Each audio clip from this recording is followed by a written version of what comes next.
How many times have you stopped yourself from posting, from pitching, from launching, or just doing anything that you plan on doing because it wasn't ready yet? You tell yourself it's about standards and you want things to look right, sound right, and feel right, but deep down, you know that it's not excellence that's holding you back. It's fear. It's a fear of being judged. It's a fear of not being good enough. It's a fear of being seen before it's right. And you know deep down that the longer that you wait, the more your potential is buried or it dies under the weight of your preparation. And so if that sounds like you, or if you've been procrastinating because you want things to be perfect, then this episode is for you, because I want to invite you into this episode where we're going to be talking about how your perfectionism is killing your progress and how you can take the next steps to shift from wanting everything to be perfect to doing things and launching things before they're ready.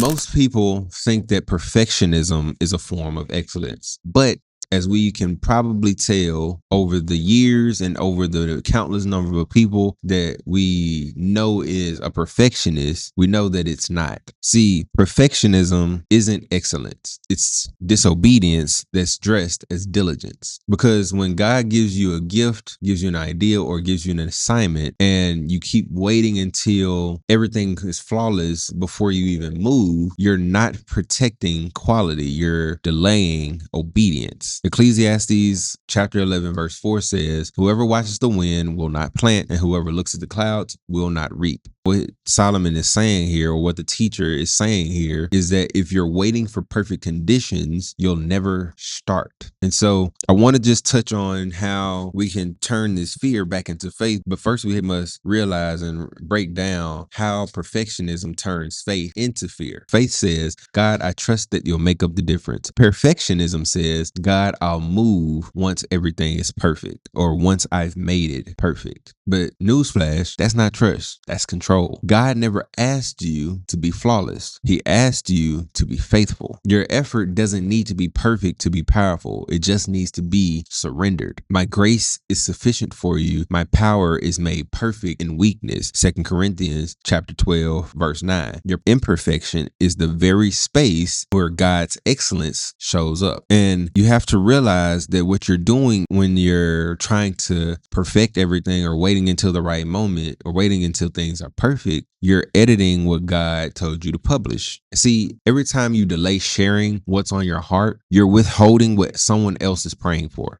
There's someone waiting for your story, your content, your service, but they can't be helped because it's still sitting in your drafts. So let me go back to scripture so you know I'm not pontificating this whole thing. "Do not withhold good from those to whom it is due when it is in your power to act." Proverbs chapter 3, verse 12. Understand that your hesitation is not you being humble. Hesitation isn't humility. It's robbing others of a transformation that they've been praying for. You have to also realize that perfectionism creates idols out of an image. So you know how the Bible tells us not to create idols when we do it anyways? And you know, that's what we call sin. Yeah. So that's what you're doing when you're trying to make sure things are perfect. When your focus shifts from impact to impression, you start worshiping appearance instead of assignment. Perfectionism makes you polish what God asked you to publish, like I said. And so to shift this, you have to stop asking, does this look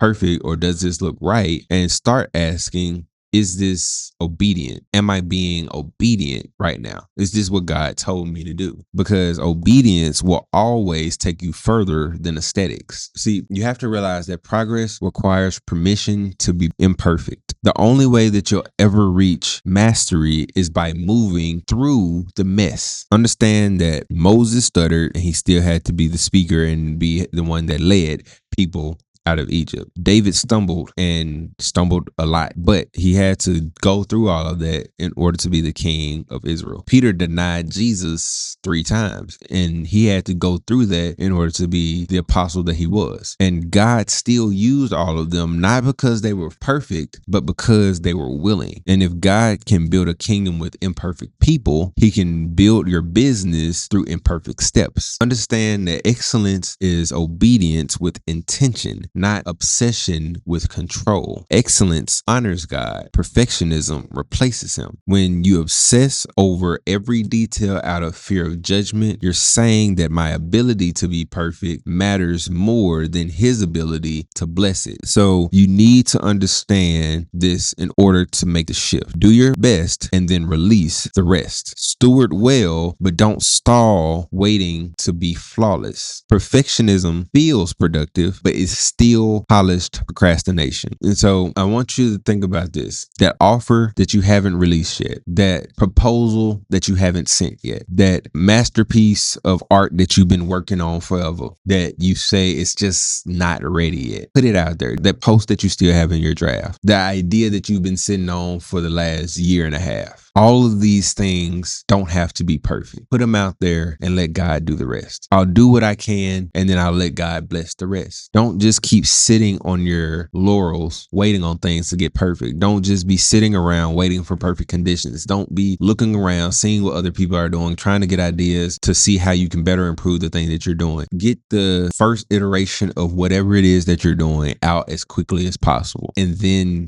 go on and create the newer rendition. Think about the iPhone. This is the iPhone 17. This is the 17th iteration of the iPhone, or it might be the 15th. I know they skip numbers, but this is 15 iterations in from something that was probably over 20 years ago at this point, or maybe 15 years ago. But they release something every year, so it's probably 15. But anyways, they didn't wait until it was perfect. They waited until it was ready to go out to market. And by ready to go out to market, good enough for people to consume. Don't wait until things are perfect in your mind for things to be published, for things to go out, for things to be seen. Think about the people who it could help. Think about the people who it can bless, because when you're thinking from a place of yourself, when you're thinking about your standards, what you consider perfect, when you think about it from a place of this is my thing, this is what I want to do, this is how I see things. When you think from a selfish place, then it's going to be very hard for you to create for other people, because you're not worried about what they want. You're worried about how you think about it. You're seeing it from your lens and from your perspective of how things should look. You're trying to control everything instead of allowing the people to dictate or to let you know in what direction you need to go. And you'll keep ruminating and you'll keep looking over all of these details and trying to figure out, okay, this thing needs to be fixed and this thing needs to be fixed. When in actuality, the faster you put it out, the faster you'll actually figure out what needs to be changed, because your audience will let you know. Your audience will give you the feedback. But because you're so stuck on things being perfect, because you're so stuck on things not being a fluke the first time, so because you're so worried about what people will say, like, you're the only person that knows that what you have created is not finished yet. You're the only person that knows that what you're doing or what you're building is the unfinished product. You're the only person that knows that. Nobody knows what is finished when you say, hey guys, I got this thing. You can even let people know up front, hey, this is in its beta stages. This is in the beginning stages of it. Let me know what you think. I'll give you a discount because I'm trying to make a product that's worth y'all buying. So it's like, it's different ways that you can approach creating and publishing without holding on to it. Trusting that God has given you this idea, given you this ability. And the only way that you learn is by repetition. The only way that you learn is by putting it out there and getting the feedback. You can't learn if you never get feedback. So you have to understand that no matter what it is that God has given you in your mind, in your heart, in your talent, or whatever God has given you, steward it by going as far as you can by your own merit, and then ask God to do the rest. Ask God to put you in front of the people. Ask God to give you the courage, give you the strength, give you the endurance to be able to put it out there, and just put it out there and just not worry about it. Whether it's the YouTube channel that you talk about launching over the past 5 years that you still haven't done, whether it's the workout program that you was talking about creating that you haven't created yet, whatever the thing is, launch the beta version of it. Launch it as soon as possible. Do the work up until the point where it's like, okay, this is good enough for me to put out. Let me see who's interested in it. And here's a pro tip. Find out what people are interested in first, then create the thing. Don't create the thing and then hope people will buy it. Find out what people want first, because then that already shifts your whole mindset to be like, like, okay, this is what people said they want. Okay, how do they want it? Don't say, okay, this is what people want. Now let me make the thing that I want and then force them. You don't want to force feed people a product that they didn't ask for. You find out what they want either by polling them, either by surveying them, or just by going out and just asking people, hey, between this,